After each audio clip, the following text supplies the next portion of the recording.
The Friday আড্ডা presence ছোটদের ঈশবের গল্প।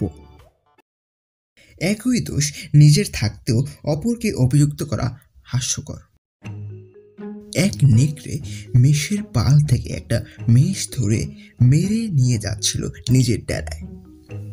পথে একটা সিংহ তা দেখতে পেয়ে মেষটা সে তার কাছ থেকে ছিনিয়ে নিল।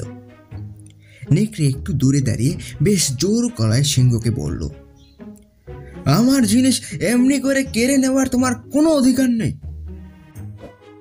সিংহ ব্যঙ্গের হাসি হেসে বলল, তোমার জিনিস? তা কোনো বন্ধুর কাছ থেকে তুমি এটা উপহার পেয়েছো নিশ্চয়ই, তাই না? আপনারা শুনছিলেন ছোটদের ঈশবের গল্প। যদি গল্পটি ভালো লেগে থাকে অবশ্যই ভিডিওটিকে লাইক করে দেবেন, আর যদি গল্পটি ভালো না লেগে থাকে অবশ্যই আনলাইক করে কমেন্টে জানিয়ে দিয়ে যাবেন কেন আপনার গল্পটি ভালো লাগেনি, এবং আমাদের চ্যানেলের সাথে যুক্ত হতে চাইলে অবশ্যই চ্যানেলটিকে সাবস্ক্রাইব করে বেল আইকনটি বাজিয়ে দিয়ে যাবেন। ধন্যবাদ।